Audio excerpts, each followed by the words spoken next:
talk when it comes to sports, covering the news, giving you the truth. Nothing but that real on hoops in the league. All things NFL, we don't miss a thing. Getting with the coverage, we loving it all day. Picking up the news, tell us wherever the ball lay. With the NFL, NBA, they box so. Sports news in the hands of a man with fair takes. Tell them, coach, statistics and realness that's being spoke. Either headed for the win or they hitting the goalposts. Either way, we woke up to the news of the day. Any kid he could call it, he like to talk it out with Ray. Fast breaks down the lane, they better move out the way, or they pulling from perimeter. Curry bury the trade, yeah, they got it. Woo! Duval with the hottest, Chris and Dev like the master, and mix it up like it's Logic being modest. They been looking for that real, trying to get it feel. Sports podcast, they run it back on the real. That's a steal, yeah. They never sick, but they ill. Real sports talk going, deliver, signed and sealed. We bring that real talk when it comes to sports, covering the news, giving you the truth. Nothing but that real on hoops in the league. All things NFL, we don't miss a thing.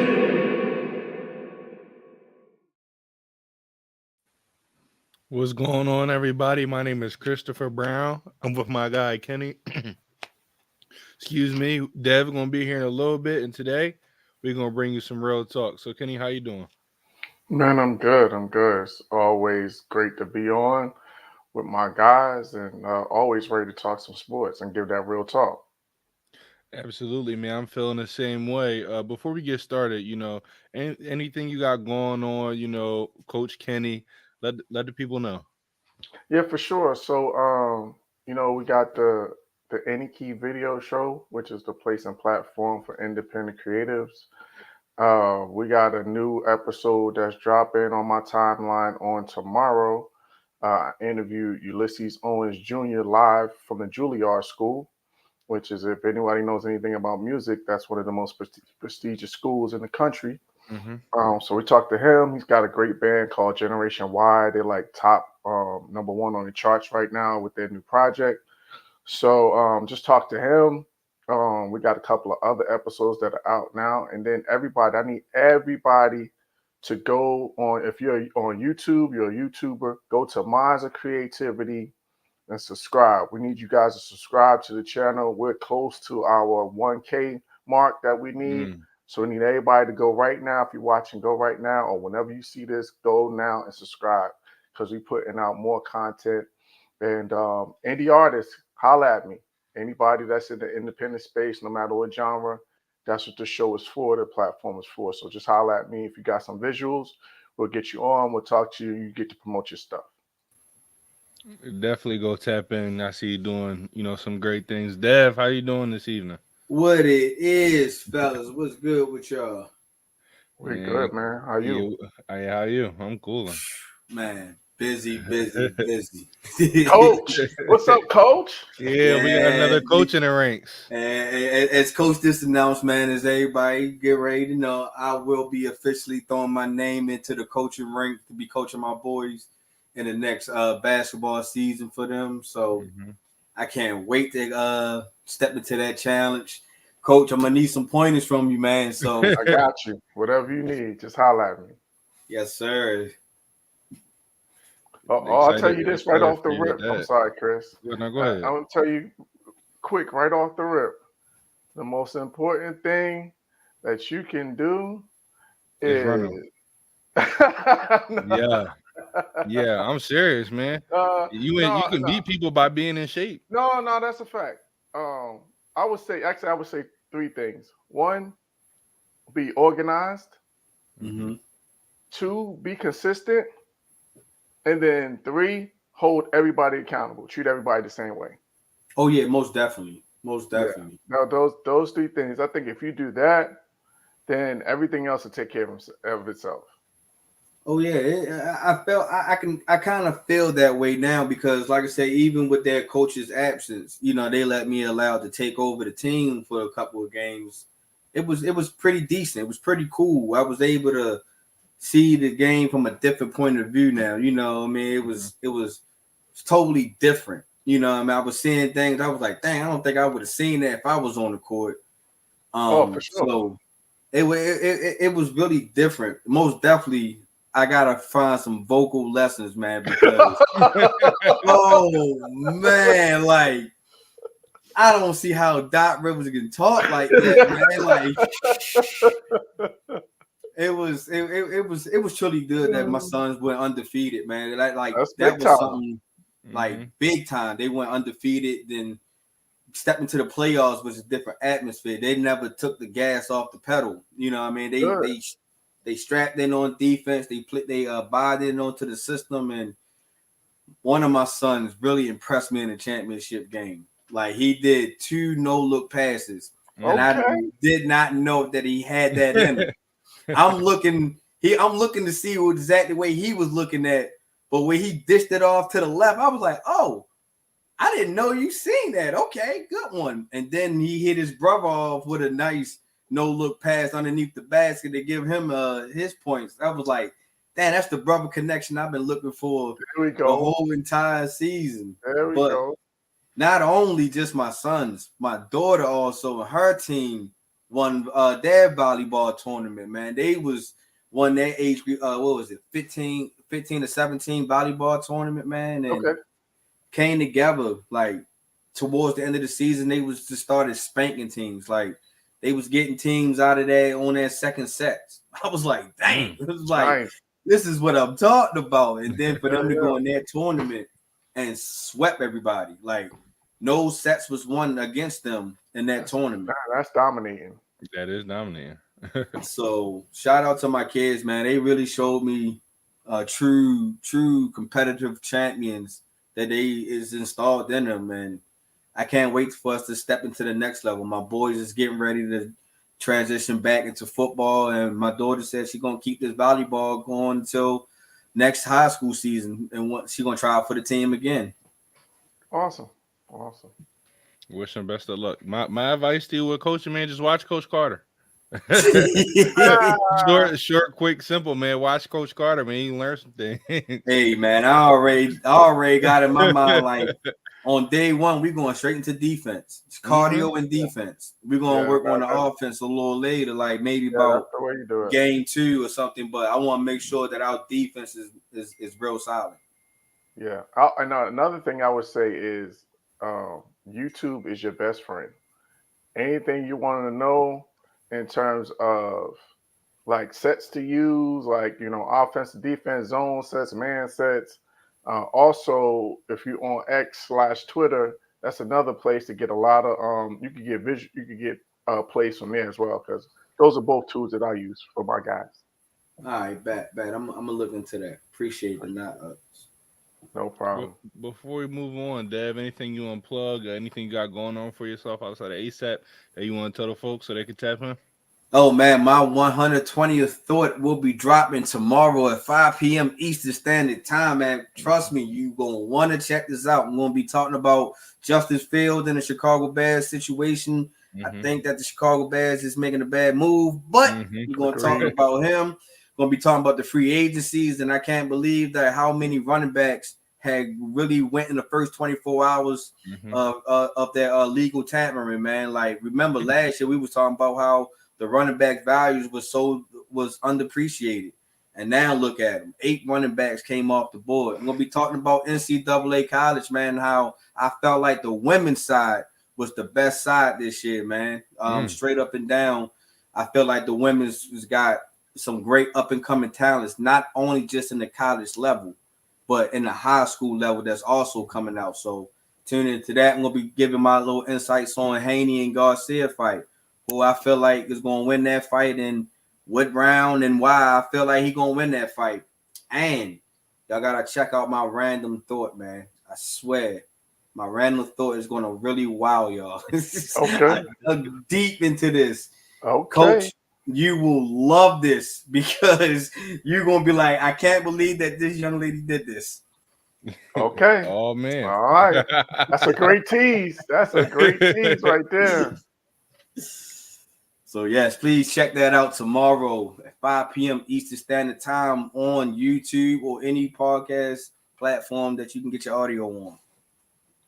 Definitely. Everybody make sure you tap into that at 5 p.m. But you talked about free agency. So let's start off with that. Your team picked up a running back. My team picked up a running back. Kenny, your team's just watching, everybody else picking up running backs while you losing running backs. But let's start off with Derrick Henry going to the Ravens. That's something I am not shocked that happened. I know a lot of people aren't shocked, but what are your thoughts that you have one of the best running backs in the game now taking handoffs from Lamar Jackson? It's going to be tough sledding. I'm so fortunate that we are not on the side of the stiff arm anymore. We ain't got to deal with that anymore. But just imagining that read option. Who are you taking? Right. Do you want your ACLs together, or do you really want to take the hammer to the chest? Because it's going to be tough sledding. You got to sit here and think. In the last 2 years, Lamar was averaging almost close to 3,000 rushing yards, and we got Derrick Henry that's averaging 5,000 rushing yards, or close to 5,000 rushing yards, and in the last 2 seasons. Now you put that together with Todd Monken, who's really like that spread option, so you really don't know who to play because we still have other big time players. We still have me, in my opinion, the second best tight end in the league, and Mark Andrews. We got that up and coming rising star and Zay Flowers. Oh, yeah. We kept Nelson Aguilar together. With us also, even though he's not like a major key piece, but he did fit into our system. He came in clutch time when he was needed. Hopefully Bateman would step up in his last year fighting for a contract. And then on the defensive side, even though we did lose PQ, but we still got Kyle Hamilton, Roquan, and we signed Justin Madubuike back. That was big.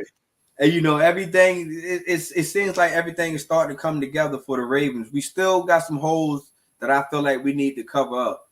But bringing in Derrick Henry was a big hole because we lost Gus Edwards to the Chargers. No telling if what's the timetable on Keaton Mitchell coming back.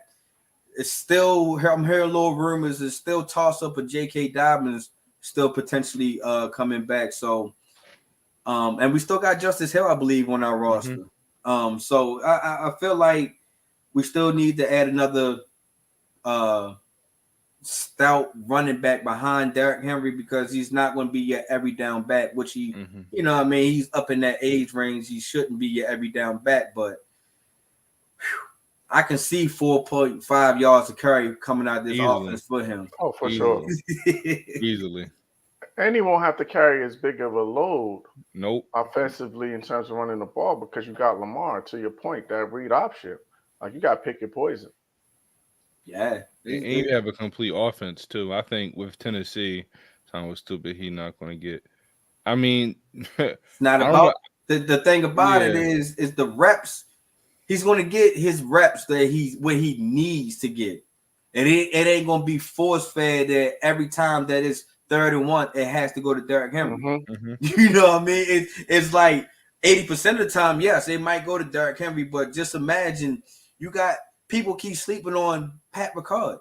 That's a guy that's going to be blocking for Derrick Henry also. So if these two big guys is clearing up space, like I said, now you got Lamar coming around the corner.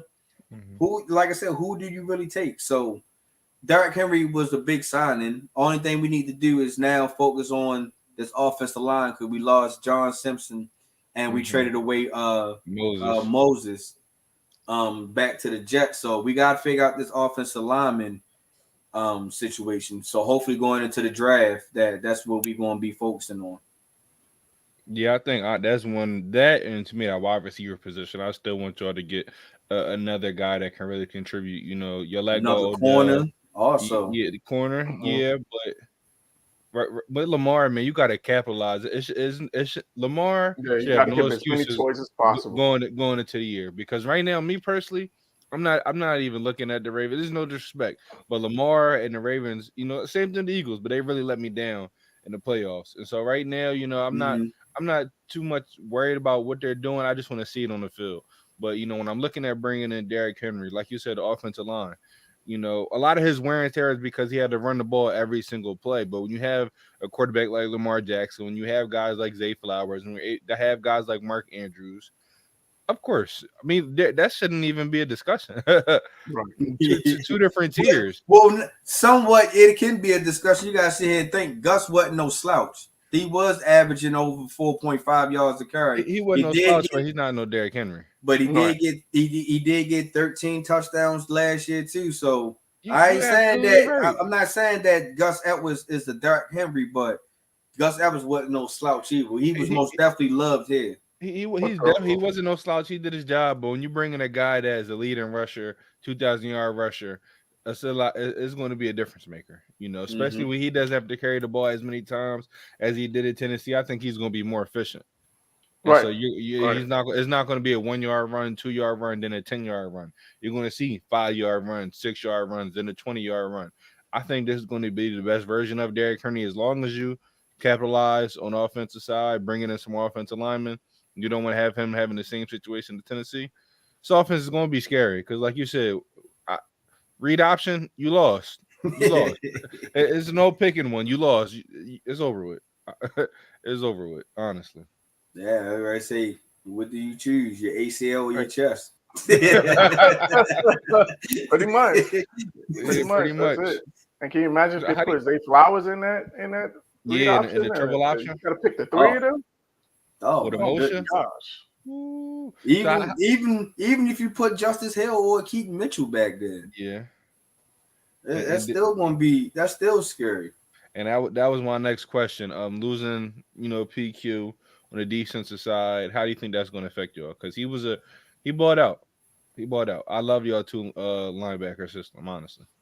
It's really going to be heavily missed. You know what I mean? It took a while for PQ to actually find that rhythm, and I hate that it took him to the last year to find that rhythm. Mm-hmm. But the Ravens got a history of signing or finding good linebackers that can also fill in, or even drafting linebackers. You gotta sit here and think we drafted C.J. Mosley and then turned around and drafted PQ.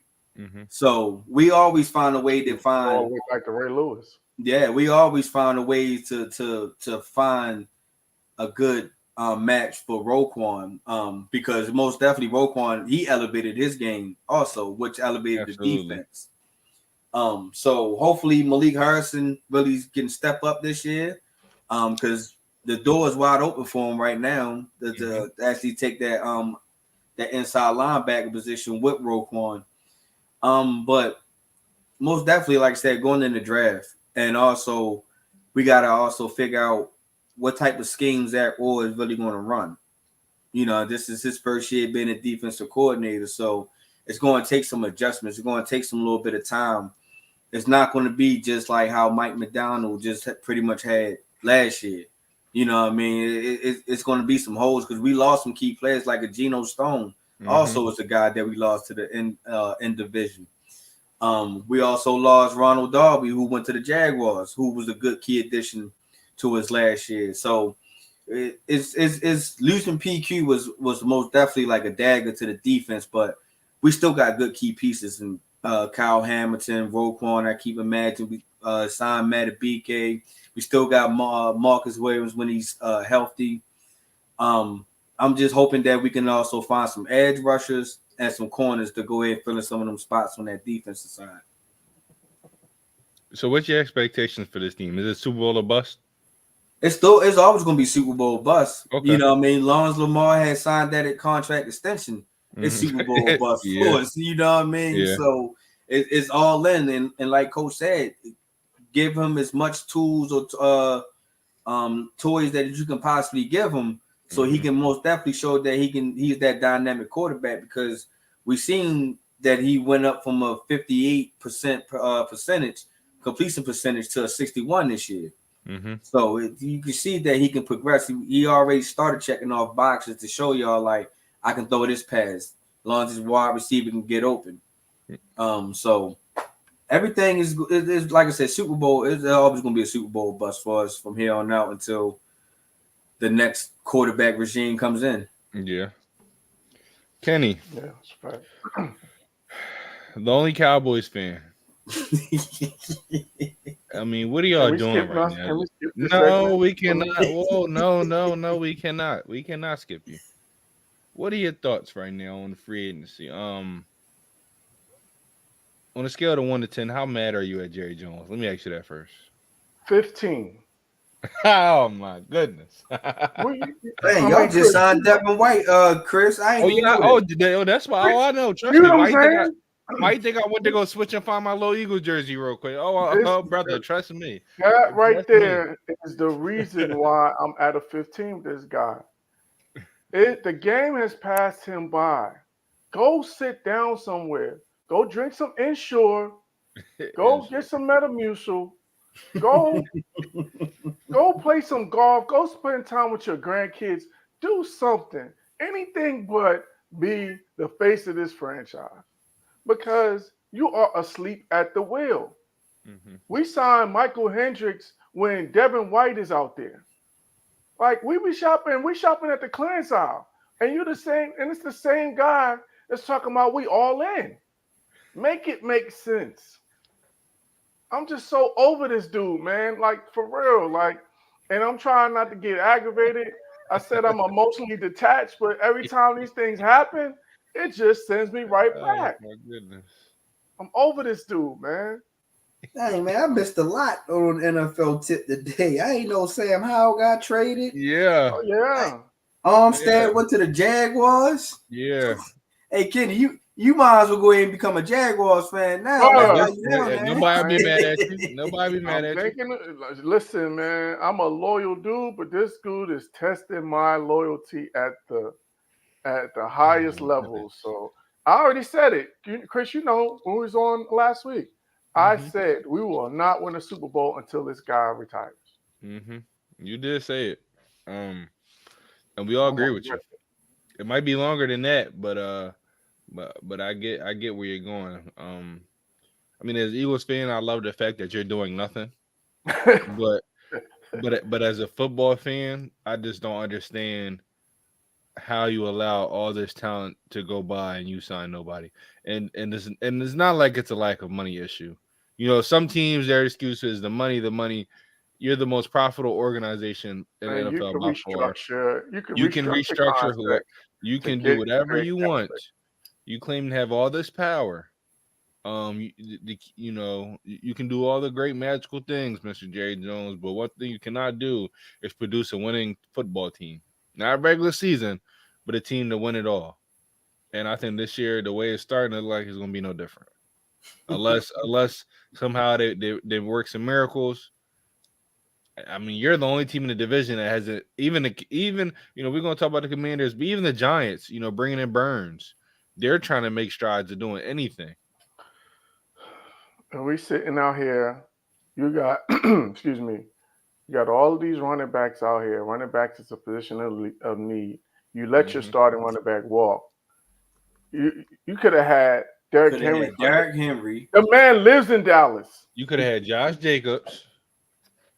Josh had Jacobs, Aaron Jones. Saquon, Aaron Yeah. Jones, the guy that Yeah. killed you in the playoffs the last 2 years. Could have traded for Joe Mixon. It's so right. It's so many. So it's just like it's just word salad, man. I can't believe nothing that this guy says. And I said on Monday, you got shout out to Tony. He filled in on Monday night, and I told him, man, I'm planning a guys trip out to Dallas, but I don't even want to go to a game because I don't want to be aggravated. Oh, y'all better resign Zeke at this point. That's probably what's gonna happen. Y'all better resign Zeke at this point. Bring it. No, he was Zeke. He gonna get Zeke, or they gonna try to steal J.K. Dobbins from us. Yeah, or you better look for a Clyde Edwards-Helaire, or one of Minnesota 1,000 running backs that they have for some odd reason, or bringing a Kareem Hunt. I mean, there's options, but Kareem Hunt's still out there, and Yeah, I'm pretty sure you can get him for a nice deal. honestly, at this point, Whatever we get, it's gonna be on a discount because all of this, we all in, we all in, we all in. All we all in on is talking. oh man. Well, Done with this guy. I'm glad that you're finally realizing. Well, you always realize, but it's just nice to see when the Cowboys aren't doing well, how Cowboys fans react. Sorry, I really, I You really. really enjoy my misery. I thought you was my brother. Wow. Oh no, I'm enjoying your team's misery. That's why I'm apologizing to you. I'm apologizing to you because I feel bad that your team, is the way it is. But man, it's just glad to I see don't. Cowboys fail. I don't feel bad at all. I keep saying it. As long as Jerry is the guy that makes decisions, Oh, they'll the never be anything. Cowboys will never win. He sold his soul for those 90 Super Bowls, and the devil is ready to collect. Why y'all think y'all get so the Cowboys tease y'all every damn year. Like Every year. That is every a fact. year. I'm emotionally detached. I'm not letting them. Hey, Beyonce listen, said it I best. said that You will before not about the break my Eagles. soul, Cowboys. You won't is- I do it. said that about the Sixers too, man. Sometimes you need a year break. The year before we brought in AJ Brown, that was the year that our first year with our coach. That was the year I wasn't as emotional. And and then the next year we went to the Super Bowl. So maybe that's a sign for you, I'm gonna try You it. might not go to the Super Bowl, but Jerry Jones might not be the GM. 20-something years of getting emotionally invested hasn't worked, so I got to try something different. You definitely have to try something. Well, this year I'll tell you this: I'm about to be emotionally invested with my Eagles. Let's talk about a franchise that can win. No offense, but all disrespect was meant towards your We'll find Cowboys. ways to lose, but go ahead. I mean, we bring Man, in y'all could have had Devin Bush. Devin Bush went to Cleveland for 1 year. Yeah, I mean it's been a lot. It's been a lot. The Eagles, we brought back Gardner Johnson. Don't know why you left. Glad you came back. We don't gotta talk about it. We Chase bring some in money. That's why he left. Yeah, I mean, yeah, but listen, man, it is what it is. You're back. We glad you back. We needed a safety. We bring in Saquon. At first, when I'm like, we brought in Saquon, I didn't know how to feel. But at the end of the day, Saquon.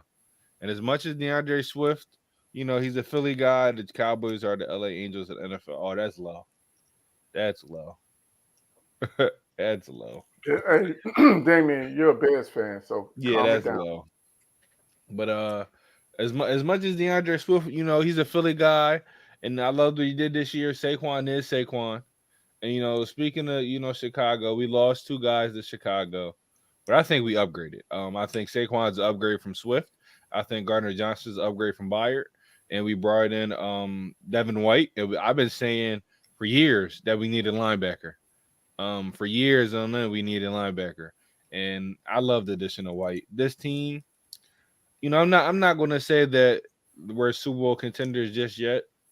If I'm just going to be honest, I still think we have some glaring holes, but we're going to compete for a championship. It is championship or bust, and I'm excited to see what else Howie's going to cook up. So since you're in the division, Coach, I'm gonna let you talk about the great signings my team did so far. We'll say what? Great is a stretch. I mean, we took the guys that you wanted, so you got if your team was signing, you would say it was I didn't great. want Saquon because You didn't want Saquon?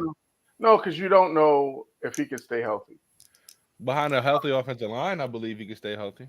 Yeah, that's all. That's all well and good, but we've seen in the past that he has not been able to stay healthy. So he is dynamic though, so I can understand why you're excited about him. Getting Gardner Johnson back, that's a good thing. My concern is that AJ Brown, like it seems like him and Jalen Hurts are not vibing and not totally on the same page. So I'm not sure if your chemistry is right now. And then you bringing in Saquon into the mix, who's going to take away some touches from AJ Brown. How bought in? That's my question: is how bought in is AJ Brown going to be? Is he willing to sacrifice his stats or his touches so that they have more balance? So I'm just that would be my concern if I'm an Eagles fan. And and to your point, there's still some other things you did lose. Your offensive line, you lost Kelsey, you lost Fletcher Cox, a mainstay on your defensive line. So you got some other holes to fill. So I wouldn't get too excited just yet. I mean, losing Kelsey. Now, losing Kelsey was been major. Fletcher Cox. I'll be honest. I haven't seen Fletcher Cox be Fletcher Cox in a long time. Now, granted, losing him, it hurts. But I haven't seen him be Fletcher as in a top 5 defensive tackle in some years. And when you bring it, we have the young guys we do in Davis and Carter. I think we won't miss a beat with Fletcher, if I'm being honest. But losing Kelsey's going to hurt. I'll be honest. So I think that's something we do need to address. And I'm with you on Saquon, injury history. But when I look at A.J. Brown, I mean, his first year, he did his thing with Miles Sanders still, I believe, being 1,000-yard plus rusher. I think last year, the whole offense in general, it wasn't it. On running the ball, passing the ball, there was no chemistry with nobody. There was the plays were bad. Everything about the offense to me was never consistent. We did just enough to get it done. It'd be one guy playing hero ball if it was A.J. Brown or Devontae Smith or Jalen Hurts, but we did just enough to get it done. As far as I believe, when I saw my guy A.J. Brown his first year in Philadelphia, everybody was getting a piece of the pie. So I think this year, if we go back to that same attitude, when I look at Saquon, he doesn't need all the touches this year. Just like we talked about Derrick Henry averaging 4.5 yards a carry, I believe Saquon do the same thing, and he's going to get his numbers. And he's going to be that number one back that we all know he could be. Saquon gonna be all right. The thing about what Coach was saying is the health issue for me. The only good thing that he got a better offensive line than what he had in New York. That's a big upgrade, and also he doesn't have to be the main guy in Philly. He still got A.J. Brown, still got Devontae Smith, he still got Jalen Hurts when he's healthy. He's still a threat. Using his legs. So that's what Philly really have to get back to, is being healthy. And last year y'all going into the season where y'all previous year y'all lost y'all offense and defensive coordinator. Mm-hmm. It was going to pretty much be a battle test, because that's like one of the hardest tests that you really going to have to overcome, is how you lose both of your coordinators. It's like you're trying to piece your team back together, because the top of the chain is really off balance. You coming in with new people that's trying to throw their own philosophy that's not really fitting in with the players. So hopefully, that I think that this is year, that's what Philly has to really focus on, is getting right with the coordinators, making sure it's the perfect scheme to fit Saquon, because he's a dual threat running back. He's just not just a ground and pound. The guy can sneak out the backfield and catch a lot of screens. And that can also help A.J. Brown and Devontae get open. Not saying that Swift wasn't capable of that, but for some strange reason, y'all didn't use Swift like that. So I think that it's a good move for Saquon. I think what's really going to revamp his career with Philly is that he don't have to be the main guy all the time. That's and that's what I think helped Christian McCaffrey out in San Francisco. Yeah, he's the workhorse guy, but at the same time, if he's not having a good game, you still got Debo and Ayuk that can kind of step up and fill in for them, and with their style of offense. So I think that Saquon can kind of go into that role a little bit. Yeah, I mean, that's a perfect analogy, honestly. Going from a team where you had to do everything to a team where you could be dominant. You have a large workload, but it doesn't have to be you every single game. Mm-hmm. Now, I don't want to talk about this team without the only guy that likes to talk about this team being here. But I'll give them some. I'll give them some love and say you're doing your thing. You lost Curtis Samuel. He's going to Buffalo. I love that for Buffalo. But I'll say this. This is going to be a decent team to play on Madden. Don't know how many wins you're going to have, but this will be a nice team depending on what y'all do in the draft. It'll be a decent team on Madden. I'll give you that. Are we talking about the Commanders? Uh-huh. For them, I think if they wants to be relevant, since you trade away Sam Howell, who's that quarterback really? The draft. Either that or once you go ahead and trade for Justin Fields. You could do that. It's one. It's going to be. You It's know, going to be one or the other. I I think think that Damien. I think they're getting Caleb. I'm pretty sure they're gonna try to go for get Caleb, but you gotta think, Chicago got the first pick, so Chicago gonna go for Caleb first. So if I'm the Commanders, I would go ahead and trade for Justin Fields. He's a proven guy that showing that if you put good talent around him, he can make things work. The Commanders is already starting over from scratch way from a new head coach, a new offensive coordinator anyway. So why not go ahead and get a guy that's proved that he can win in this league versus going out here drafting quarterbacks like you did a couple years ago with RG3 and Kirk Cousins and hoping and praying that you can hit with one of them again? Because I'm pretty sure that trading away Sam Howell means that you're going to have you're going in this draft to get two quarterbacks again. Yeah. Oh, that's a good angle. Um, He played 16 games last year, so I mean Gainwell wasn't, he was reliable. Yeah. So I just think that you got, like I was just saying, Daniel, you got to think that you got to hope that the Bears don't go with. If the Bears go with Marvin Harrison, that means Justin Fields is safe for at least this year. Mm-hmm. But I really feel like that. He's strolling.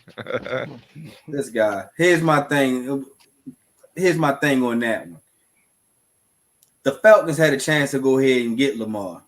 Dude, they messed up. And then you go ahead and spend $20 million more to get an Achilles Kirk Cousins. His agent is the GOAT. I mean, I'm mad that they messed that up. Like, you could have had this guy. You could have had Lamar. At least they got a quarterback. Should have had Lamar, though, but at least you got a quarterback. But let me ask you this, though, and both of y'all can answer this. So if Washington wants to move up the number one to get, ultimately Caleb Williams, or they want to trade for, or let's say they want to trade for Fields, what does a package like that, what does it pack? What do they got to give up? Are they going to have to give up that pick? Yeah, I think it's a swap. And then probably some other draft assets as well. Yeah, so you're gonna have to get but I don't even know if it's even worth the price because you're at 2, so like you're gonna get one or the other. You know what I mean? So you're still gonna get a good quarterback. So I don't even know if I'd be willing to pay that price if I'm Washington. Yeah, because there's no way you're gonna draft Caleb and still have Fields on their roster. That's what I'm saying. If the Washington Commanders will go ahead and trade and get Fields, because you ain't got to give up your first round pick. Nope, I wouldn't either. You don't go ahead and trade for Fields. Go ahead and draft Marvin Harrison. Yep. Oh man, you put him a Scary Terry like that. And that's and they just signed Eckler. So that's so you got talent around him now. And you got to think the Commanders' defensive line is still not bad. Losing Montez Sweat. Yeah, I don't know how they did it. So how they did it. If I'm the Commanders, if I'm the GM, that's the route I will go. To get more in depth, please tune into my 120th thoughts on 5 p.m. That was a little preview. I see what you did there. Now, Kenny, before we move on, since we're two guys in this division, what would you rather see the Commanders do? Draft Caleb or trade for Justin? I think I would draft Caleb, one, because he's from the area. So bringing him home, I think, is a win-win. Also, it'll galvanize the fan base because they have a hometown guy. And we all know DC is Chocolate City, and having a brother leading as your quarterback with Magic Johnson as part of the ownership group, like all of those things, basically to me would be things that would get get them back on track, and as well as get the fan base hype, get the the season tickets up, all of that good stuff. So I think it's a win on the field and off the field. And the last thing that I would say is that you put him, he has some veterans now that, a lot of times you put these rookie quarterbacks in with other young pieces and they all have to grow together. But he's coming into an opposite situation where he'll have a veteran running back in Eckler, have a veteran wide receiver in Terry McLaurin, so they can kind of help him along and help him grow and help him, help him with his learning curve. So I just think that it's a no-brainer for me for them to get Caleb Williams. Yeah, I'm with you. New owner. I think when you have a new owner, I remember, because I was seeing clips of Winning Time. New owner, you're bringing a new guy. So if I'm a new owner, I'm bringing a guy that's from the area, like you said, in Caleb Williams, and we're going to grow this thing together. And, they brought in Mariota. He's a good, veteran QB. I wouldn't be surprised if they maybe bring in one more. Have a room. Have a room full of veteran quarterbacks, kind of like how C.J. Stroud did in a sense. And, just to make life easier for them. But Washington, they could be scary if they do the right things. But that's only if they actually do the right things. And you can't trust you can't right. You can't trust them to always do the right things. Now, moving on, before we talk about the NBA, let's talk about some trade talks in the NFL. Any predictions you have, Dev? Big predictions, small predictions, something that can shake up the room. So I know I have a couple. I see T. Higgins getting traded. If I can kind of put my money on it, the way that this free agency is going, I would not be surprised that if Atlanta throws that name into the mix, because it seems like they just trying to build so much heavy offensive talent down there with Kirk Cousins. You see they already got Kyle Pitts and Bijan Robinson. You got Drake London, who I feel like is going to have a breakout year. Finally as a quarterback. Yeah, and so if you can get another wide receiver that can help him have that breakout year, who can take that role of being the number one wide receiver, why not go ahead and trade for T. Higgins? So I kind of feel like that's going to be a move that can kind of happen if Atlanta wants to really try to win now, because that division is still wide open. Absolutely. Kenny, you have any trade predictions? Yeah, I'm going to piggyback on Dev and just go a different way with it. I'm predicting T. Higgins getting traded to the Chargers. You put him with Herbert. You put him with Keenan. Yeah, Keenan. So you got that big three. And then I think that Harbaugh wants to make a splash as well. They just released Mike Williams. So I think they want to upgrade that and put somebody in there that's younger and more consistent in terms of being able to stay healthy. So I think T. Higgins winds up with the Chargers. I'm glad I want to know where. Honestly, I think he's going somewhere that has another safety.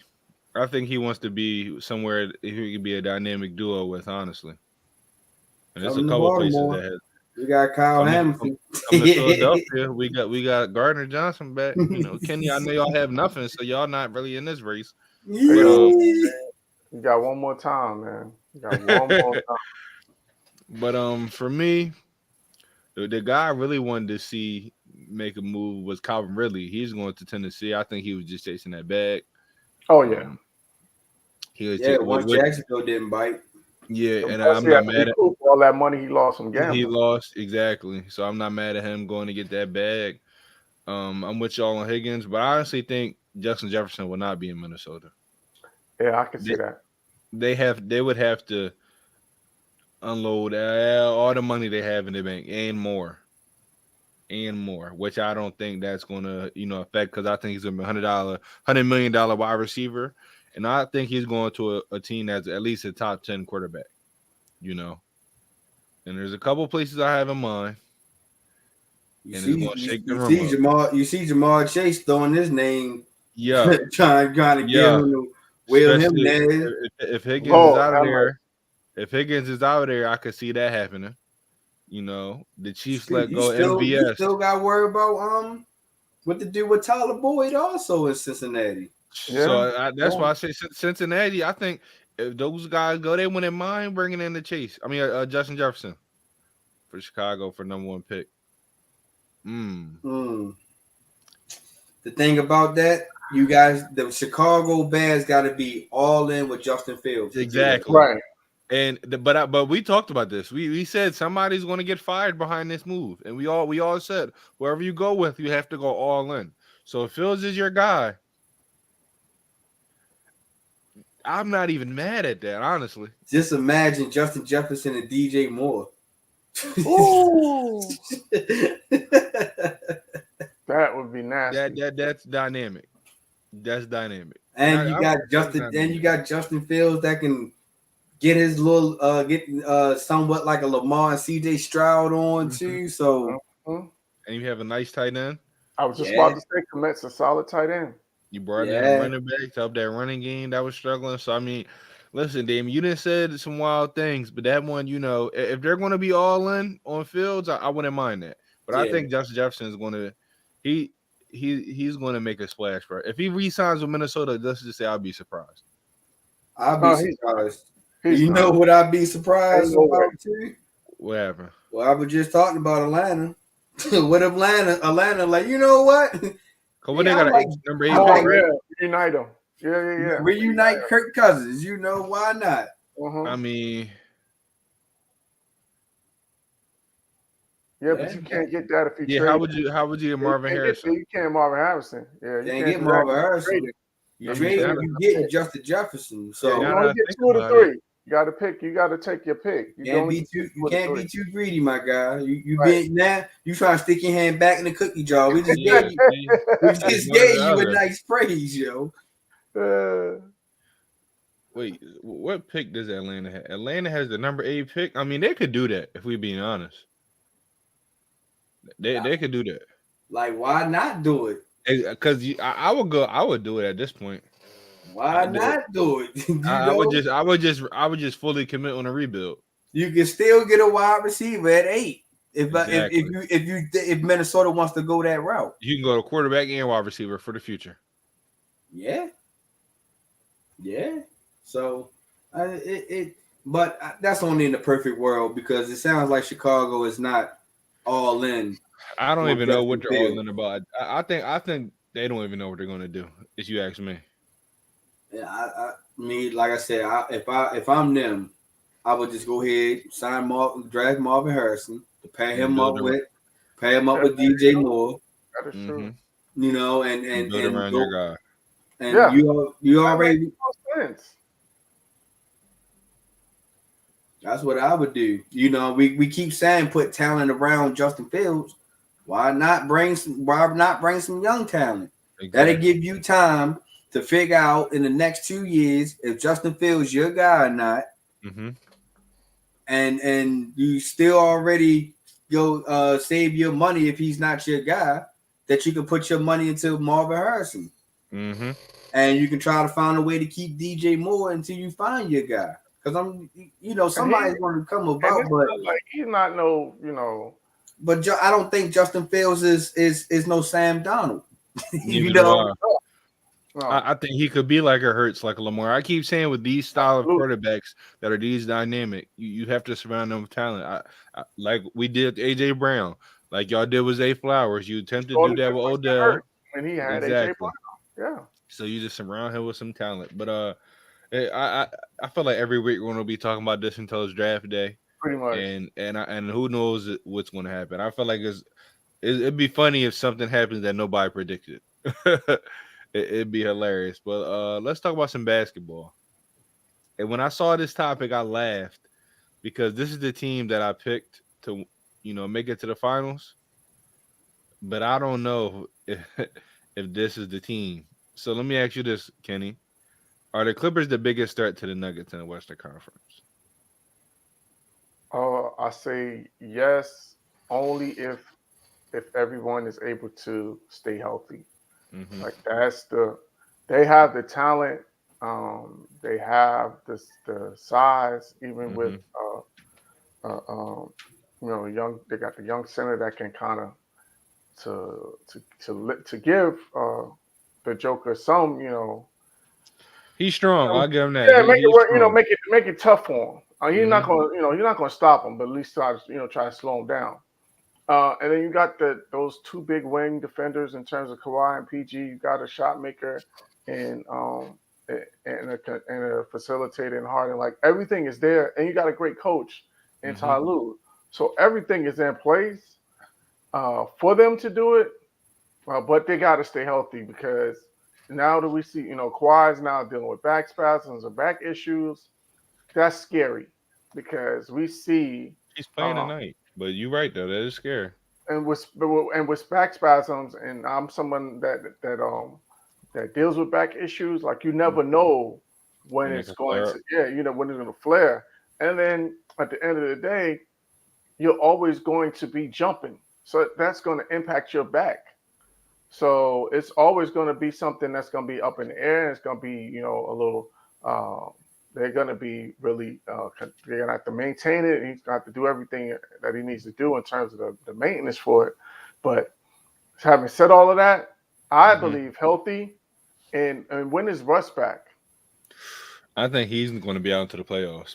But I look at a guy like Bones. I was talking about him for a while. You've always He, been, yeah, he's starting at Harden's place. He's not playing. Harden's not playing tonight. He got 9 points, 2 steals, 3 assists in the first half, 2 for 3 from the 3-point line. Yeah, and they He got young played. pieces, They man. got a lot of young pieces Terrence Mann is another good one. that's been doing his. So Even though he got even open. Boston young boy, he caught a Yeah, body. The other night. he playing tonight. I haven't seen. I'm glad to see him finally in a rotation. Yeah, But yeah. So he's they got playing a bunch tonight. of them. Amir Coffey has been a guy that's quiet as kept. He's been doing his thing as a 2-way. Norman Powell, The other because one, off the knockdown bench shooter. is all offense. Yes. All So offense. they got everything. They're deep. They're long. They're athletic. They can play on both ends. So to me, they have everything to be the contender to against it. Because for me, and we talked about this, it's still the Nuggets conference to lose until I see otherwise. It's the Nuggets Mhm. conference to lose. But to me, the Clippers are the team that is the biggest threat to them. Dev. I don't think there's no threat anymore. Who ain't Honestly, the Lakers? it most definitely ain't the Lakers. You know what I mean? But I really don't think there's no threat in the West anymore. The team that I really thought could be a threat could have been the Minnesota Timberwolves, but Cat went out. And I think the only reason why I would have put the Timberwolves up there would have been a better match because you got 2 big men that you can switch off that can play True. Jokic, and that can probably tire Jokic out a little bit, maybe get him to a little bit of foul trouble. Depending on who Jokic playing, you can bring him out to that 3-point land that can kind of slash, that can help Ant-Man. Mm-hmm. So I really just thought that the Minnesota Vikings, the Minnesota T-Wolves could have really been a threat, but now since, like I said, Cat is down, I really don't see no threat for the Nuggets, man, because you see the Nuggets climb back to being number 1 seed again. They were sitting at number 4 all through All-Star break, before All-Star break, and a little bit at the All-Star break, and now we're down here to like the last of the Mohicans of the games, and these guys are back up here in first place. Are you surprised about that though? Because I'm not. I mean, it was always a close race all year. No, because number one, it was too many young teams that was holding number 1 spot. True. You know, look at the OKC. They young, great talent, but experience is going to kill them when it comes to deep into the playoffs. Sure. The T-Wolves, kind of young, you know what I mean? So, and you know, they haven't really been deep into the playoffs, really. They've just been playing, and that's pretty much it for them. So now I'm not surprised that the Nuggets caught up to be number 1 seed. That's what champs do. You don't go all in the beginning because it's not a sprint, it's a marathon. It's you know what I mean? It's about getting to the finish line and not trying to hurry up and get to the finish line. Okay. Kings, I don't know what to think about the Kings. They could be anybody, but they could lose to anybody. Yeah. So no consistency with the Kings, that's man. That's the problem. They don't play. 1 minute they play defense, or they play up to a high level when against the Lakers or the OKC, but when they come against championship pedigree like the Nuggets, they kind of don't bring that same intensity as what they did to the Lakers. Mm-hmm.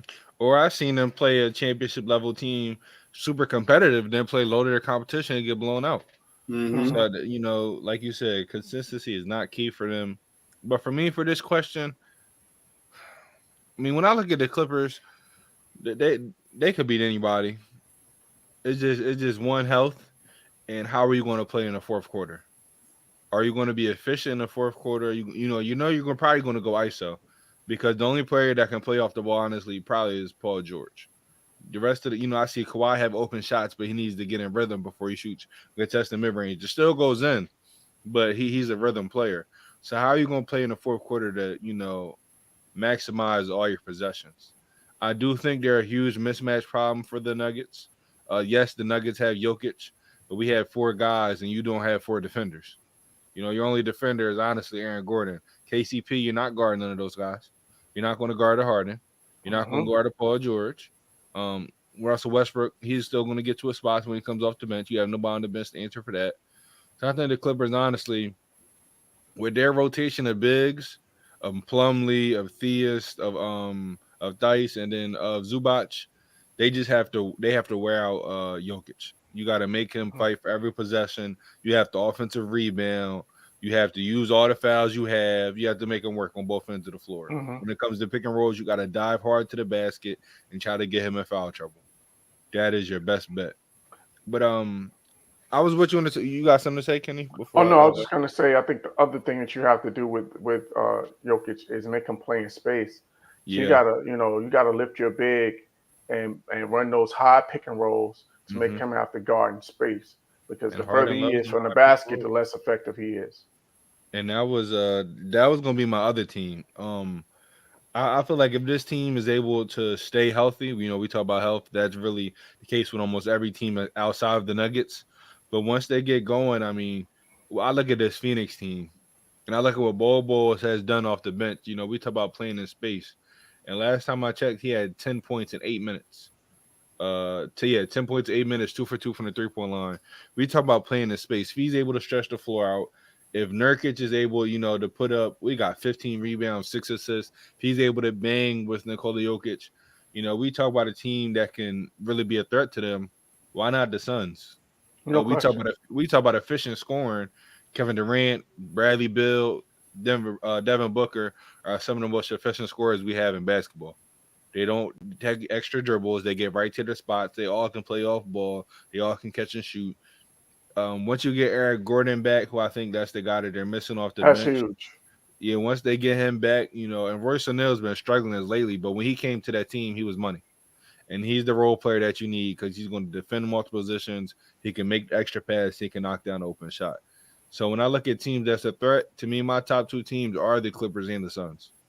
I don't think any other team, they might be able to win a game, but I don't think they compete for a series. I think those are the 2 teams, only because of the injury to Cat. Those are the only 2 teams I believe that could beat Denver in the 7-game series. I'm with you. I think, especially with Phoenix, is that they got a lot of guys that can space the floor. Between those, not even counting those 3 guys you talk about. Look at how the season that Grayson Allen it's tremendous. It's huge. And, I got to shout him out because he's a Jacksonville guy.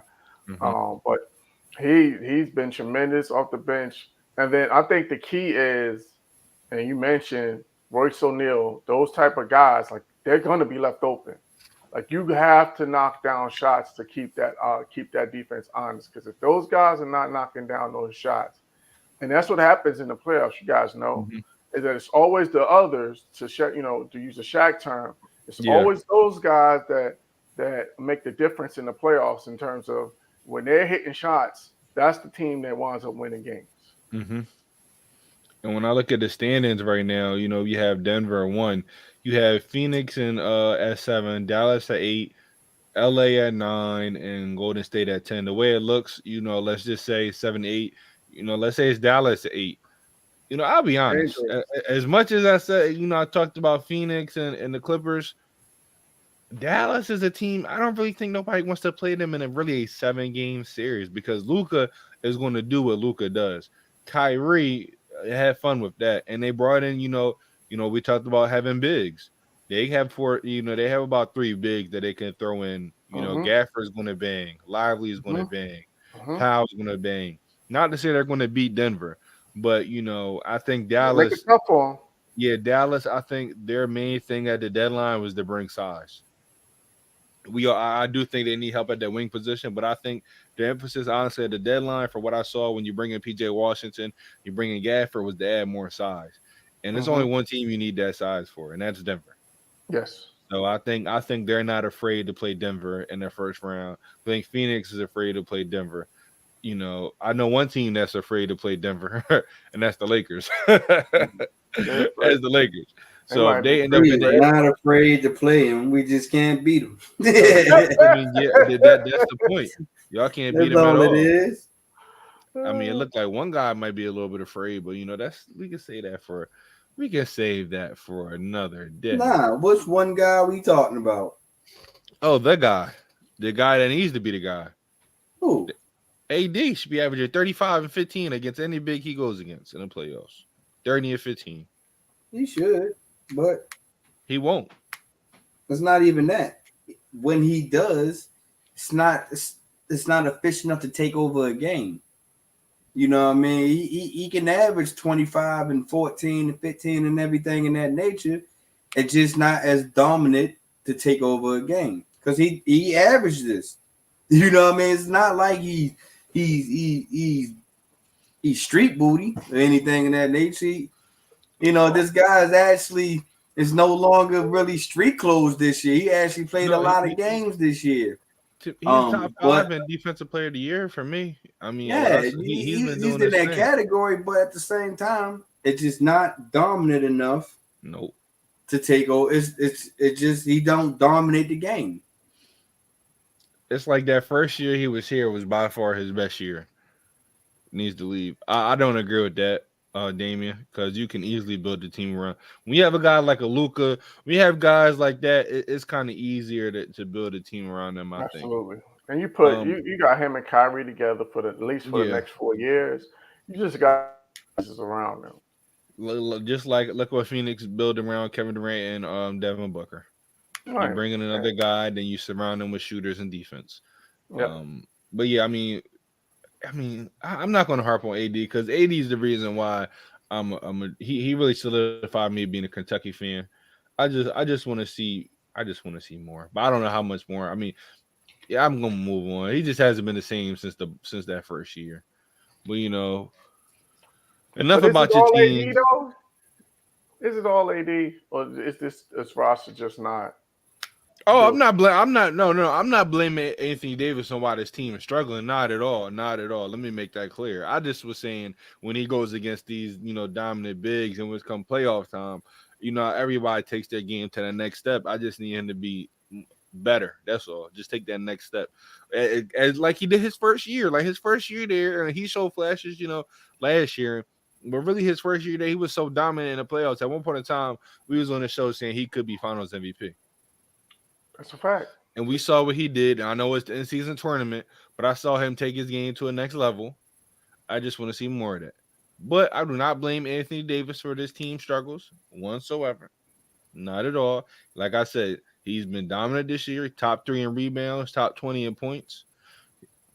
He's not street clothes, like you said, Dev. He's been there majority of the year, and I give him his credit on that. I won't take it away from him.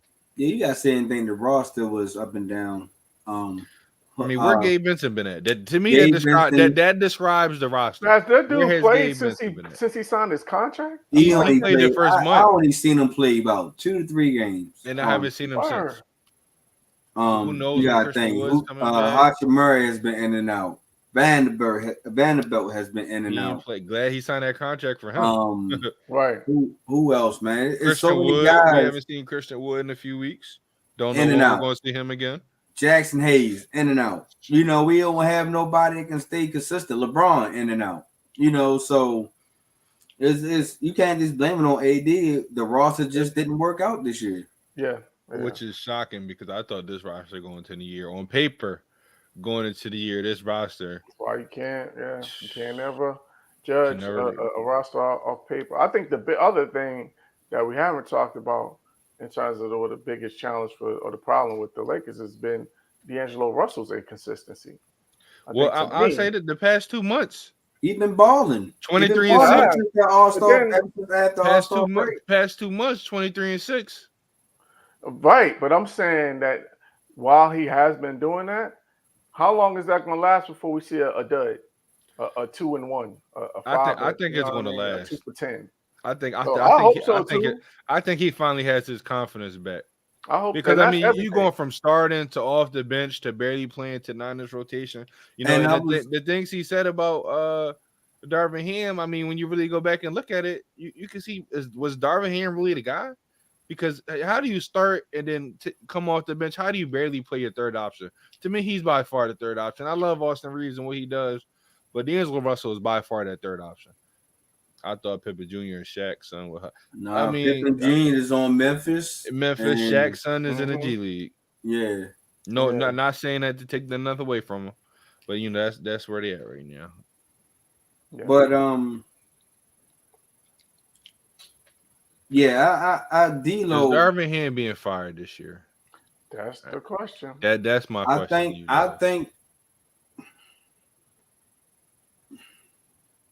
I don't know if there's another coach out there that can really take on the LA atmosphere spotlight.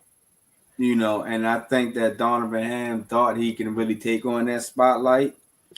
And that he realized it was too goddamn bright. You know? Mm-hmm. You guys said, man, it's like you had guys lose confidence in this guy once upon a time.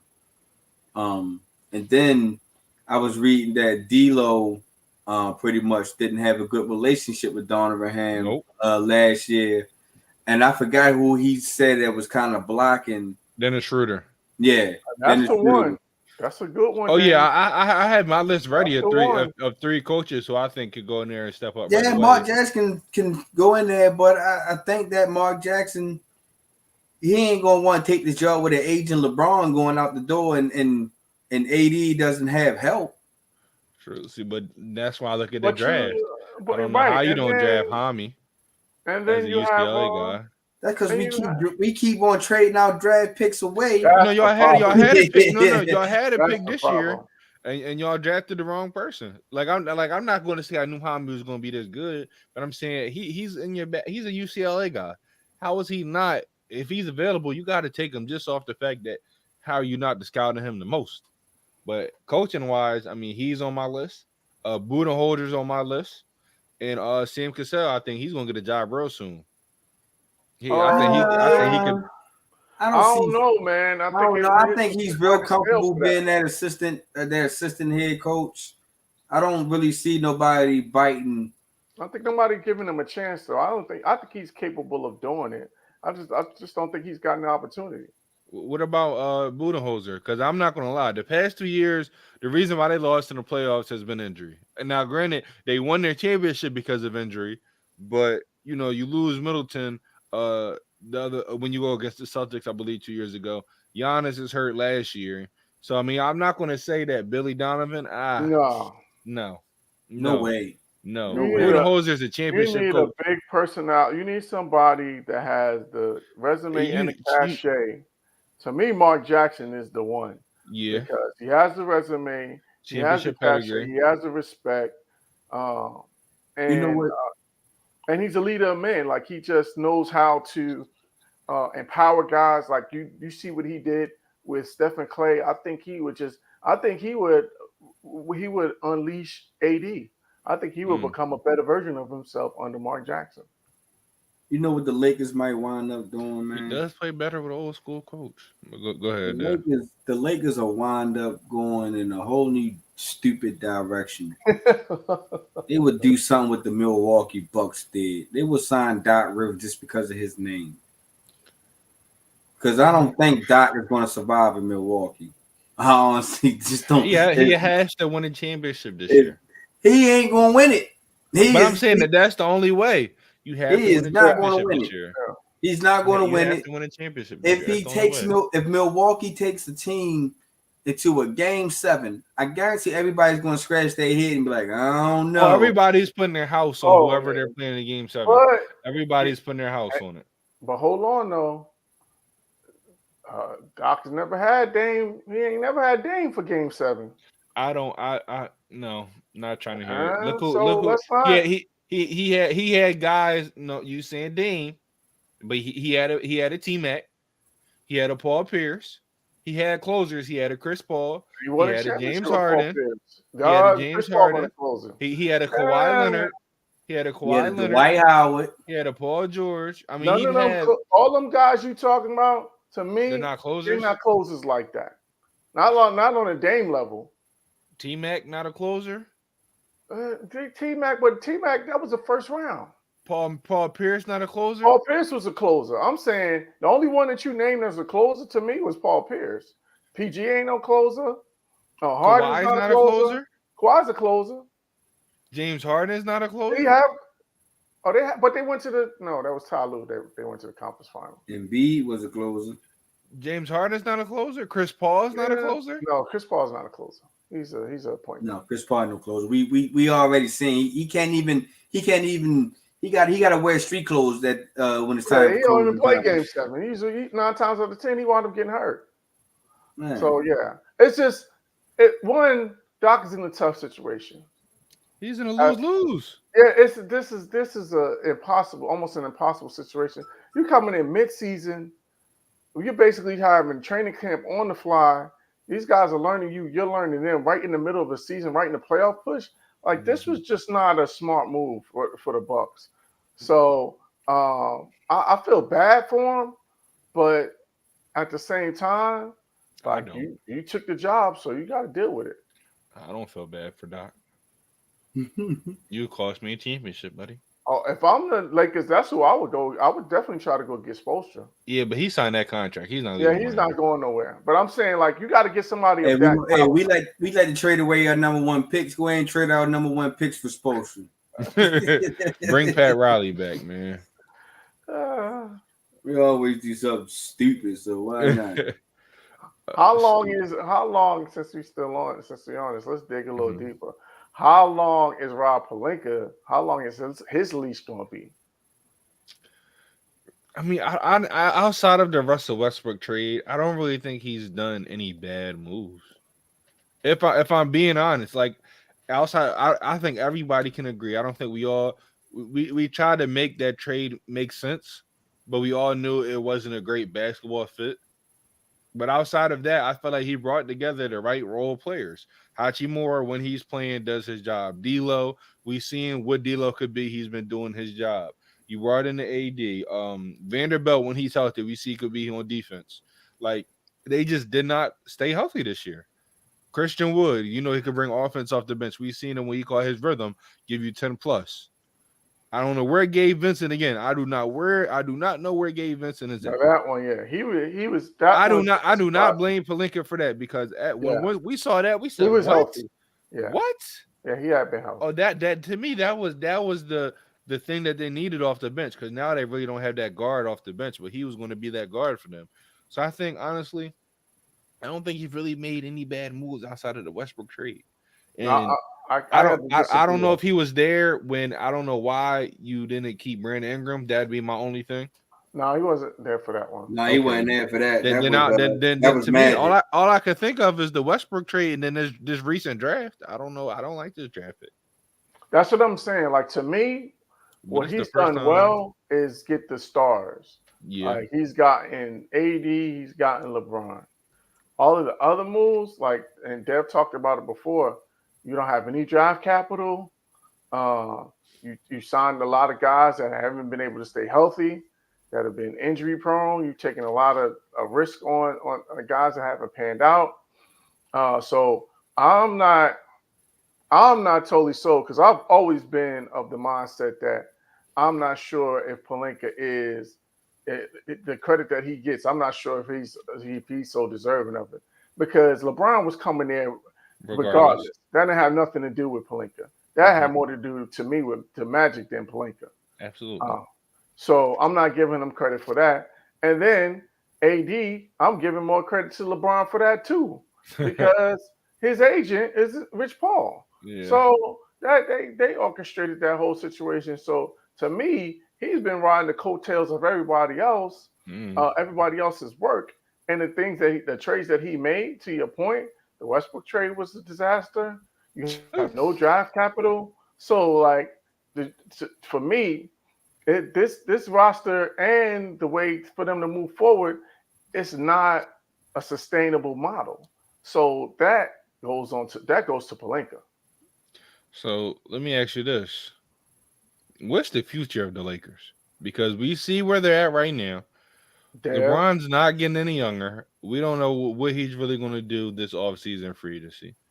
AD signed that massive deal, but outside, you have AD, you have I mean, let's be honest. This roster, the way it's currently constructed, you're not winning anything.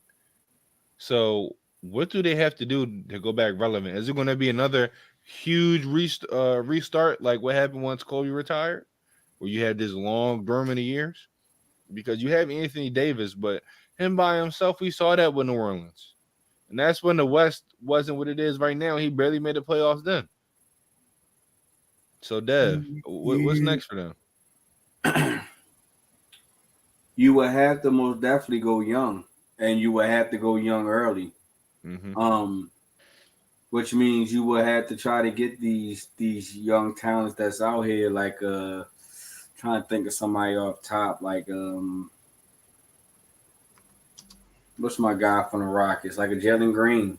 You know what I mean? I don't know how y'all didn't draft King. I'm sorry. You gotta kind of find a way, bring us some guy like that who can be that guy that can also draw attention away from AD while AD can do his thing. Because we already know LeBron only got 2 years left, maybe even a year left with the Lakers. Who knows what he's going to do after that? So you would just try to just build around AD, but you would have to go young.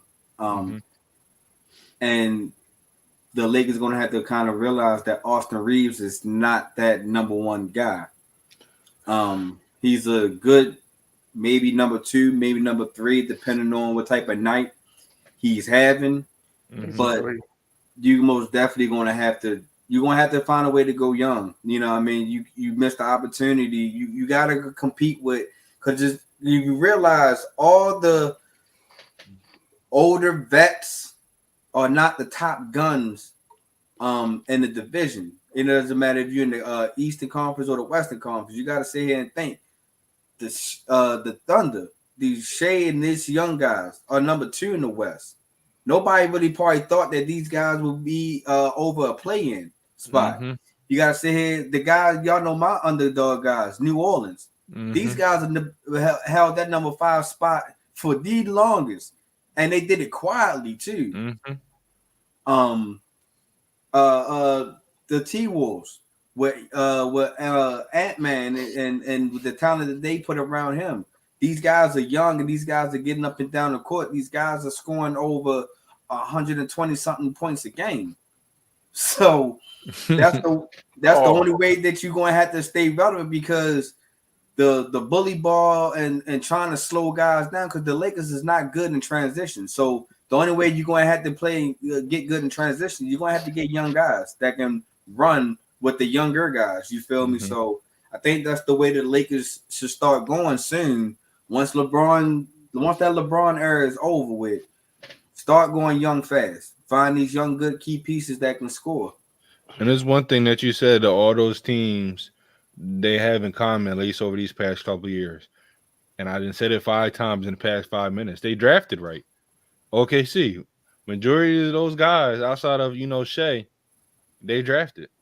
You look at the Pelicans, you drafted Zion, then all these young guys you got off the bench, and the Murphy, and the Daniels, all those young guys they have coming off the bench that's really kind of the glue of their team, they drafted. The Timberwolves, Ant-Man, Karl-Anthony Towns, they drafted. When I look at the Lakers and their draft last year, I'm going to keep bringing up every chance I get, and this is no disrespect to the person that they drafted, but I look at how he's really not having an impact on that team.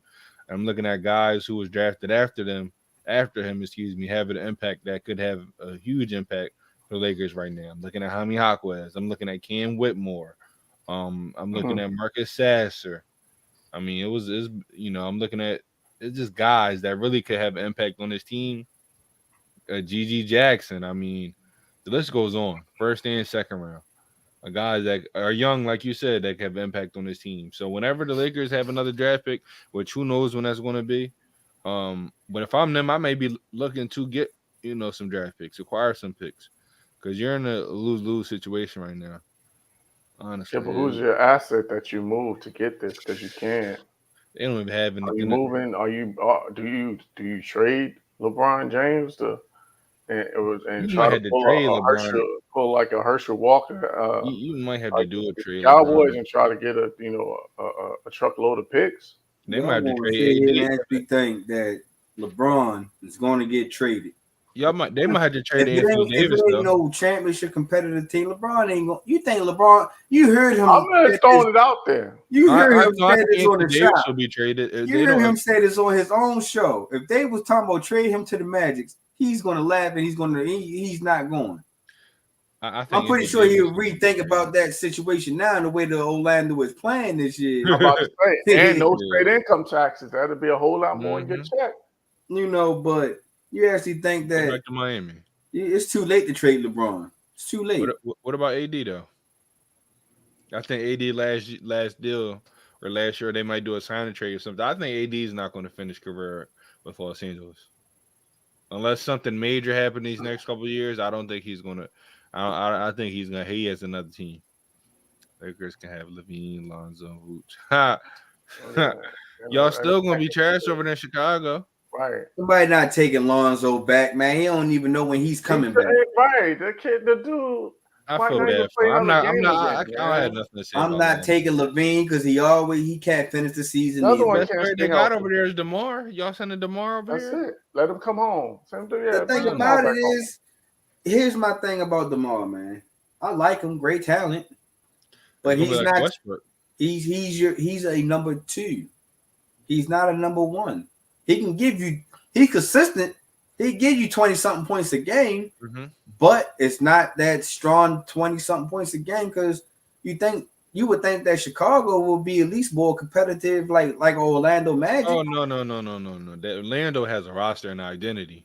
But Chicago has a roster too. You know, they got no identity over there. But I watch the games on the league pass. It gets bad for them sometimes. That's the point about Chicago. They don't have no identity, and if Billy Donovan is still their head coach, that's why.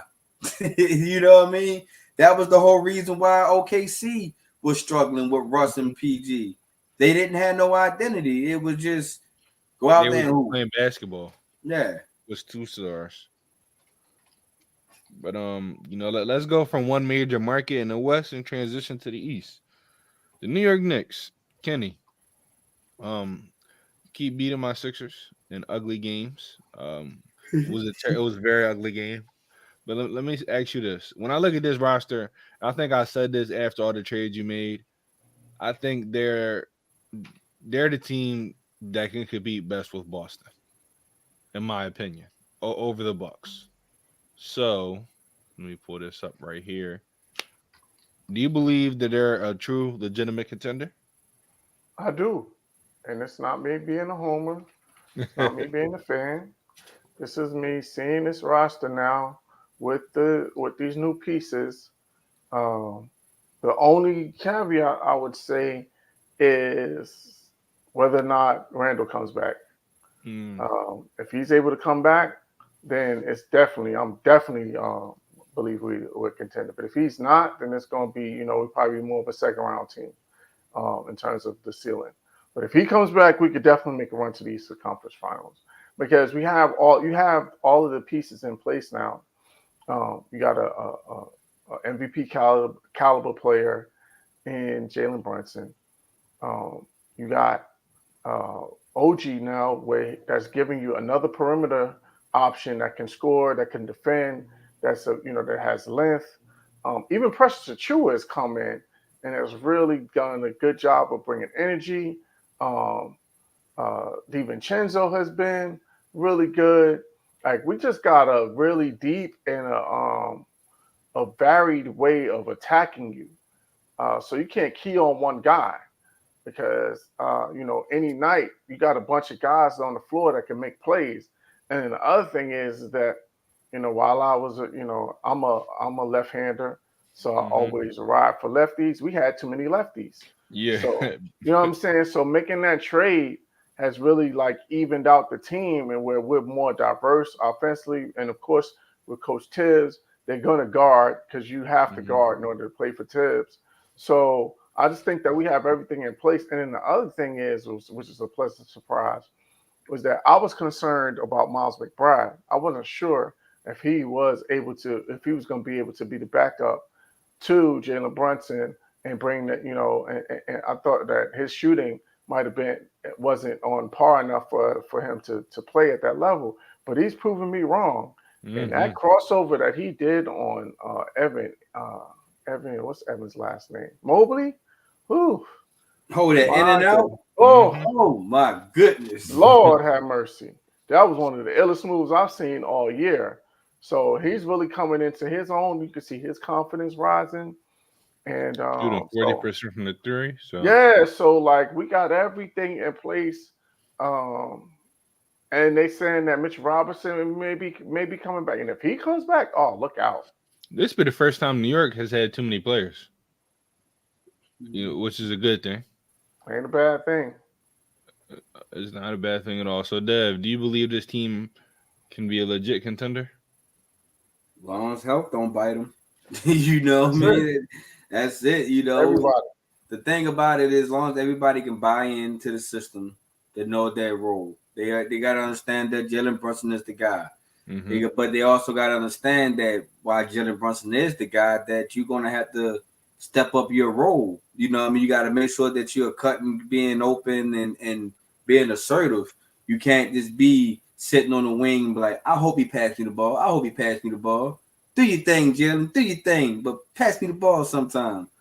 So as long as the Knicks can do that, and like I said, with the addition of OG, um, they really hit something. You know what I mean? It's a two-way play. The guy can defend multiple positions from at least 1 through 4 in my Absolutely. eyes. Yes. And he can score on the offensive side. Once he get cooking, he can most definitely be a second to third option, depending on if Randall is out there and if Randall is having a good game. Um, so long as they get it, then Tibbs, he locks in on defense. Hmm. So long as he can keep that pedigree, and hopefully that maybe Boston will slack up, because that's the team I think that they're gonna wind up facing if they do go deep into the playoffs. Um, you just gotta hope Boston is having a bad shooting night. If Boston's not having a bad shooting night, then it's probably gonna maybe be a New York maybe get one out of that series. But I New York got something. I believe that they have something at least better than previous years before. Um, so I think the Knicks should be a little bit hyped, but don't get too hyped. I don't think they's true champion contenders though. And that's where I have to disagree. It depends on Tibbs, and it depends on, like you said, everybody really knowing their role. When you have your star player, all star caliber player, all NBA caliber player, and George Randall out, a lot of players are asked to do more. I look at Josh Hart, um, and what been doing, triple doubles, having the ball in his hand more. I look at Donde DiVincenzo shooting the ball more, going from a 3-and-D to a two-way player. When George Randall comes back, you're taking 5, 6 shots a game off these guys, and they're all going to George Randall. So are these players going to be able to buy into their role, go back to how it was, before he was hurt? You going back to being a 3-and-D guy, going back to being a corner guy, going back to knowing your shots may not be as many, they're going to be few, but can you capitalize on that? But this roster is deep. Um, it could be the best complete roster in basketball. Not a starting five, but starting in bench, because they can go full offense, then they can go full defense. This I think this might be the most offense Tibbs has had in a while. You got Oh yeah. Bogdanovich off the bench, you have Yeah, I Burks ain't even off think the right, bench, right. That's right, and then man. Josh Hart's probably going to come Loaded, off the bench. right, right, That loaded. second unit that second unit is going to Indeed. be Easily. it's going to be it's going to win them it's going to win them some series. Hart, Bogdanovich, Burks, Achua coming off the bench. I think that's going to be their four. Honestly, I think Miles McBride minutes may go down, or he's going to swap minutes with Burks. But I think the real three coming off the bench should be Bogdanovich, Hart, and Achua. Or Hartenstein. I mean, I forgot about Hartenstein when Robinson comes back. It's too much. It's a great He problem. It's a great problem to have, though. it's a great problem to have, and he needs to make sure that the rotations he have are the good ones. Yeah, and the most important thing for me is you have to use that bench. Like you cannot ride cannot these guys 40 10 plus rounds. minutes. Yeah, man, you got to taper these minutes down so these guys have fresh legs going in. Well, not fresh legs, but at least as fresh as they can be going into the playoffs because it's going to be a grind. And so, like that's what Tibbs. The only concern is that he's going to overextend these guys minutes wise, and you don't have to now. Now that you have all these guys, you don't Especially have to. with Hart minutes. I think once He makes it go. even now, OG coming back, I think Hart should maybe rest a few games because he's been playing 40 plus minutes a night. So I think it's time for Hart to, keep his rhythm, but cut his minutes down some. And honestly, like it's all about the matchups and who they play. But if they're somehow able to sneak and not have to play the Bucks or Boston until the Eastern Conference Finals, that'd be a blessing for them. Currently standing there, the first seed, so they'd be playing Boston in the second round. I don't know if they're going to they're for about 4.5 games back from the second and third, which is Cleveland and Milwaukee, and they're both tied. So New York has a good schedule for them moving forward. So if somehow they're able to creep up to the third seed, whew. Yeah, as Knicks fans, we have a right to be excited. Yeah, this is the first time in a while y'all could be excited because honestly, unless Miami creeps up, because right now the Sixers are the 6th seed with 15 games back, and Miami's 8th seed with 16 games back. So it's all about matchups. I think nobody wants to play Miami in the first round. Even though they can't stay healthy right now, I still think their team in the playoffs, what they're going to bring. Indiana, I think honestly, out of all those teams, I'd rather play Philly number one with no Embiid. If I'm one of these, 4 or 5 or these 3, 4 or 5 teams, I'd rather play Philly in the first round. But yeah, the Knicks to me, they're a legit contender. Don't know about NBA Finals. I don't know, Kenny. You gonna go that far saying they can win the finals? No, I'm not going that far. I would settle for Eastern Conference Finals because you got all of these new pieces in. It's going to take a little bit of, take some time. But the other thing that I'm excited about is that if Randall is now with OG being on board, is that if Randall is struggling, you could sit him down. You got OG. You could go small. You could play him at the 3 and the floor. You can even put Precious in there as well. So you got some options. If Julius Randle is thinking up the joint, he could go ahead and have a seat. Yeah, then have Randall coming in with that second unit. Well, not even so much the second unit, but if he's, he's going to start. I'm saying like if he's struggling early, like I think honestly, when I look at Randall, I probably pull him out early and have him be with that second unit to get his rhythm going. Yeah, if you see that he's struggling a little bit. Yeah, no, I see your point. But let me ask you this, Kenny. What current player that's in their prime, so not a Kevin Durant, Steph, guys that I think their all-time ranking is kind of solidified. I'm talking about a guy like Giannis, Jokic, Embiid, guys like that, kind of in their 20s still. Who has a chance to cracking that all-time top 10 list, in your opinion?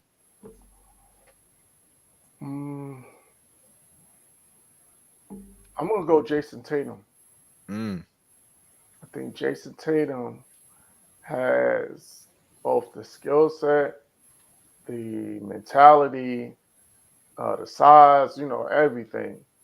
And the fact that he's so young, that I think he's going to be able to, when he's all said and done, he's going to finish up in those top 10 scoring in terms of all-time scoring because and especially now the way he play D nowadays, like Mm-hmm. he could mess around and average 35 in a season.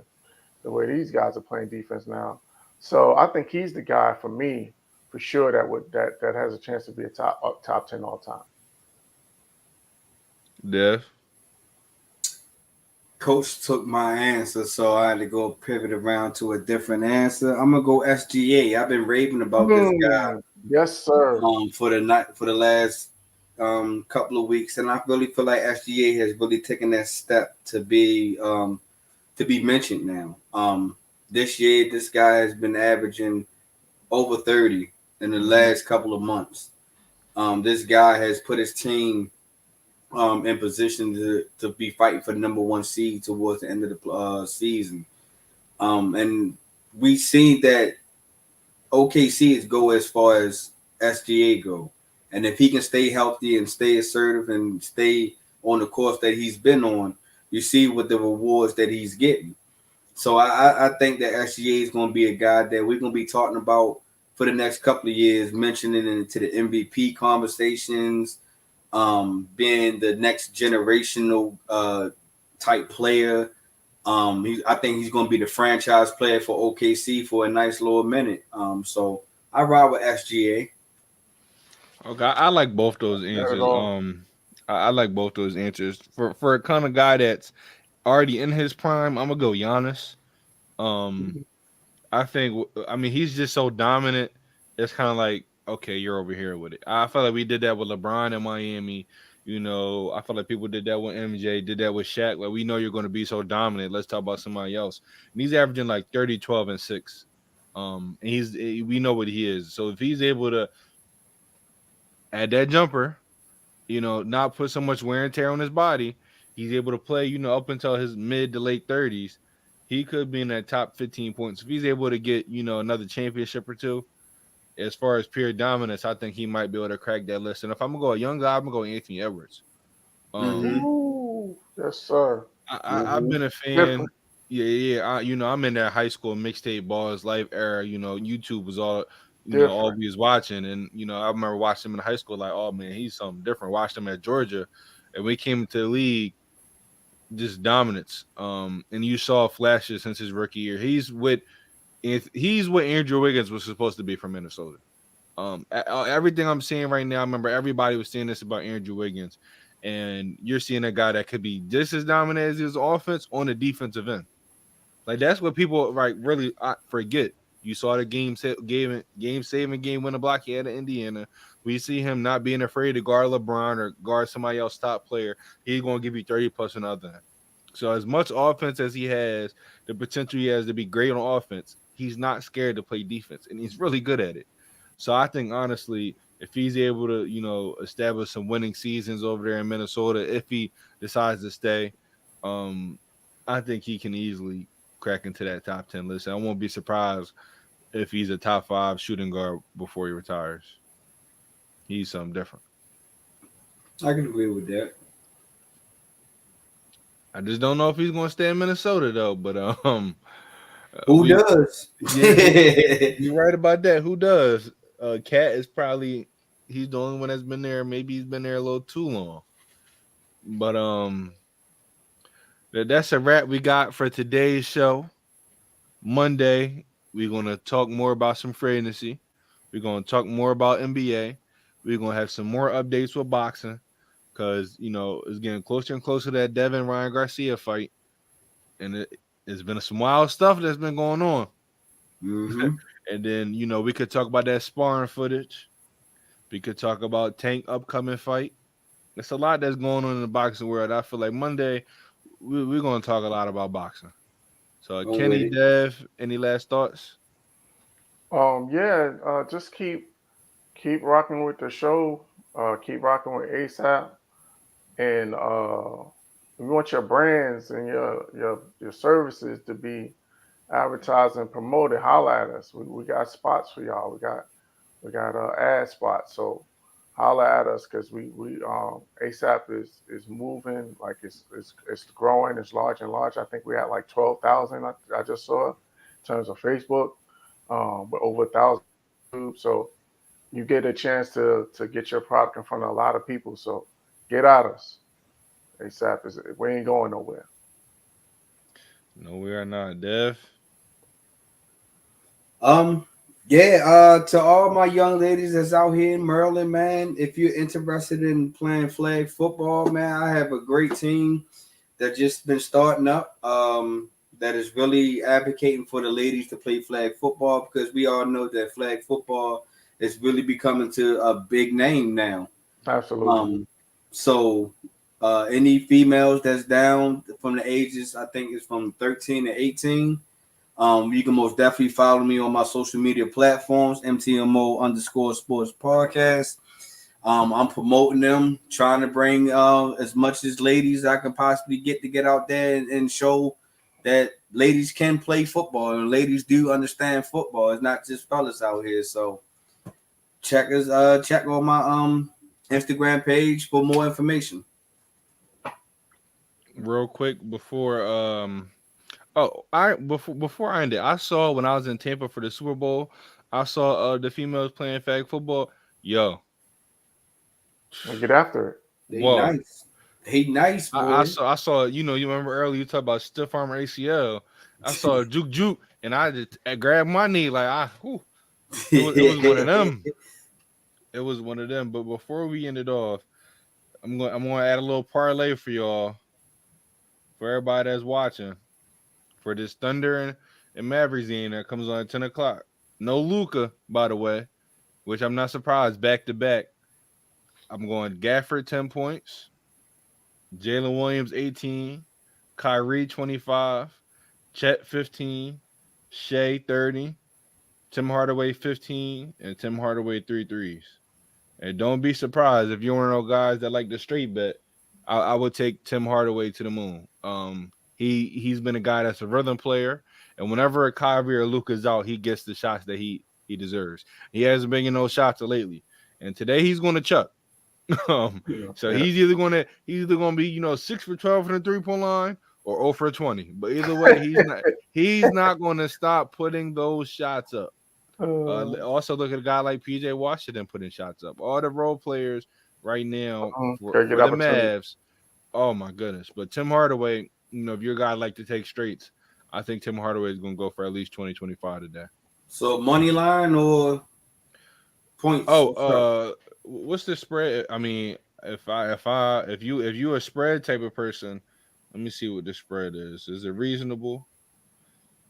I would dabble in off a back-to-back. I would dabble in a OKC -9.5. Even over under, I go under. And then for that Knicks Blazers game, I would definitely take the Knicks -12. -12.5. Everybody is healthy outside of Randall. Even though the Blazers played tough, I think the Knicks are, with Brunson coming back, about to start hitting their stride. And no Simons is playing, no Grant. Oh yeah, I would take that Knicks -12. I would definitely take that Knicks -12. But thank you everybody for listening, for tapping in. Another Thursday of ASAP Real Talk. We'll see you guys Monday.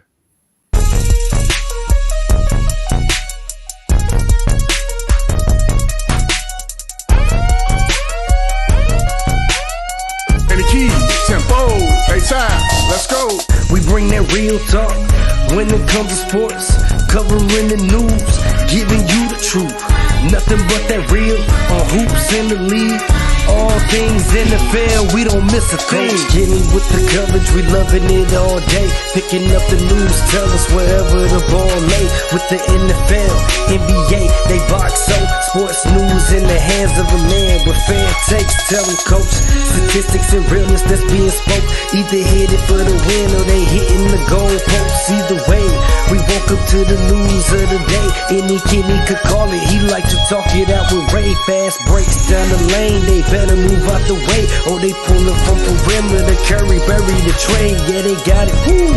Duval with the hottest, Chris and Dev like the master, and mix it up like it's Logic being modest. They been looking for that real, trying to get it feel. Sports podcast, they running back on the real. That's a steal, yeah. They never sick, but they ill. Real sports talk going, deliver, signed and sealed. We bring that real talk when it comes to sports, covering the news, giving you the truth. Nothing but that real on hoops in the league. All things NFL, we don't miss a thing.